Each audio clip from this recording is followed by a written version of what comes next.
Magandang umaga kabagis, nandito ngayon sa Paglitaw Nature Falls. Dito po, pag pumunta ka dito po ang entrance nila. Yung ginagawa po nila nandyan. Makikita po. Tapos may mga gwardiya sila dito. So nakakaganda dito dahil secured ang mga nila client nila na pupunta dito. Meron din mga nagtatanim dito na mga ito taon ito, yung grass na ito. Tinatanim nila to pagka lumaki. Mas magandang tingnan at saka mas magandang itrim daw pag mga ganitong mga halaman itinatanim. So titingnan natin mga kabagis itong hotel na ino-offer nila sa atin for 24 hours. May mga paglitawan, no? Nakakita mo yung paglitawan, kids. Paglitawan. Sir, saan pa yung hotel ninyo, sir? Diba? Tingnan natin mga kabagis yung ino-offer nila sa atin na hotel dito sa Paglitawan Nature Falls. Magkano ang halaga ng 24 hours ng room nyo dito, sir? 4,000 sir sa apat po katao yan. So bali libre na po sa entrance. Libre na rin po sa breakfast sa umaga. Yung apat? Yung apat katao po. Pag masumubra sa apat, yung... Pag sumubra po sa apat katao, yung sumusubra po yun ang magbabayad ng entrance, 200 per head. Sa 24 hours na yon, Opo. hindi siya libre sa pagkain. Hindi po. 200 per head pag sumubra sa apat, mga kabagis. Yun po kayo ng 2 p.m. hanggang 12 noon ng So, kinabukasan. parang 20 hours, no? 22 hours. 24 24 hours. So, mga kabagis, tatanggalin natin dyan dito kasi malinis eh.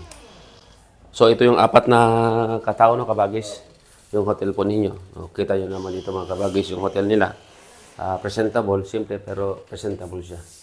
May sariling CR din, may sariling aircon. Maliban po dito, may mga hangin din na pagka di ka nag-aircon, buksan mo lang yung bintana dito.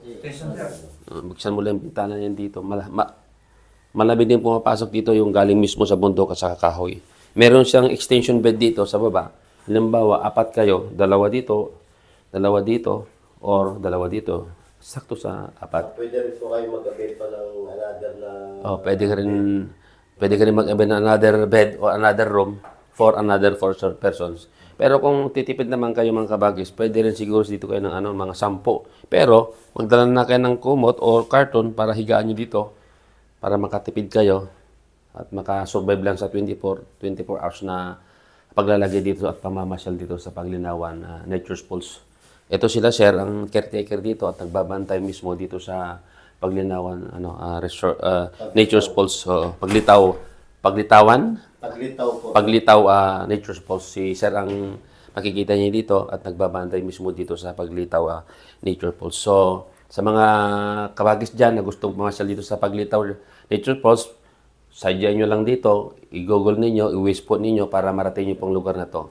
Pinakamaraming namamasyal po dito is weekend, yung kung kailan walang pasok ng mga government and private agencies, weekend, Saturday at saka Sunday. Marami pong tao dito, kaya pag binabala yung pumunta dito at gusto nyo wala yung ma-hassle sa sa pagparking, pumunta ka ng Monday to Friday kasi walang masyadong tao. Pero pagka weekend, expect ang crowded po dito ng mga sasakyan, mga tao na pupunta po dito sa Paglitaw Resorts Nature Falls. So ano pa ang mga kabagis ang hinihintay ninyo? Dalawin nyo ang Paglitaw Nature Falls para makita nyo po ang kanilang kagandahan.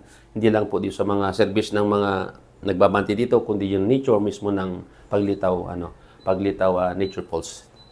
Maraming salamat kabagis at pupunta naman tayo dito sa Nature Falls nila.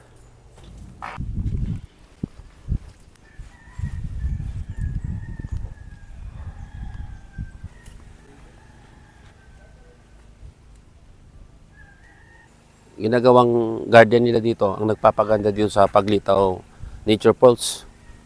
May mga bakanting sila doon, swimming pool.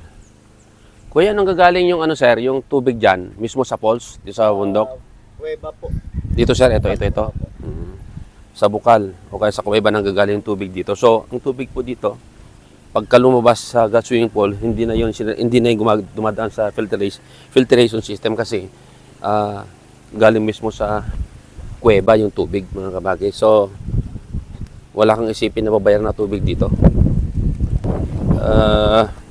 tingnan natin yung mismong paliguan. Maliban dito sa swimming pool dito sa kaliwa.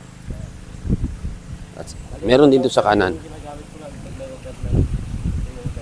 Itong dalawa na to. So ang ginagamit nyo dito, sir, na ilaw is solar. Pag nag-charge ka ng mga cellphone, mga flashlight, solar talaga. Kita nyo po ito. Ito yung isa pa nagpapaganda dito sa Paglitaw Nature Falls. Ito mga tanawin dito sa taas. Meron din silang water pump. Yung water pump nito sinisip-sip papuntang swimming pool, mga kabagis.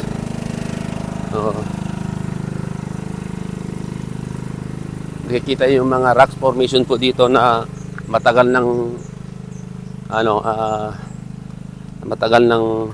nakatayo dito sa lugar na ito. Napakaganda.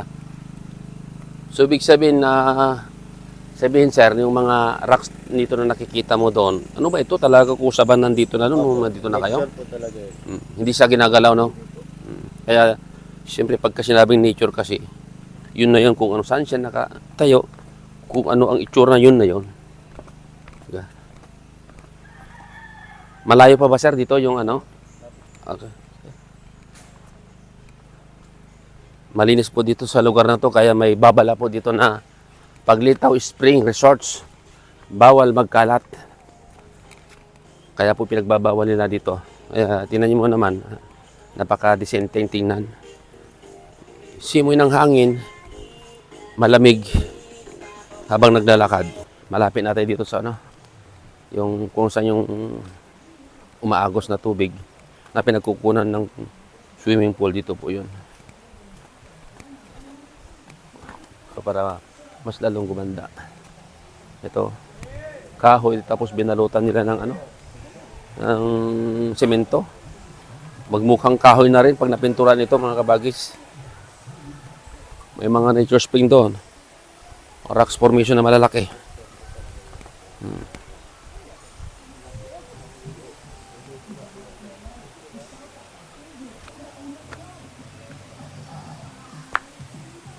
May mga dito, nakapaskal. Coconut tree, coconut trees.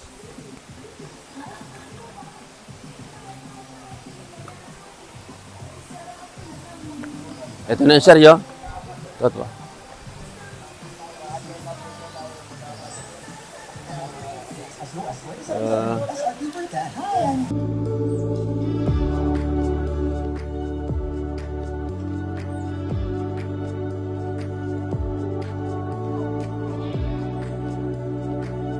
Dito natin yung sekreto ng Paglitaw Nature Falls, sir, no? So, nakikita ko na sinasabi nila na Paglitaw, gawa ng lumitaw lang po yung tubig yan galing.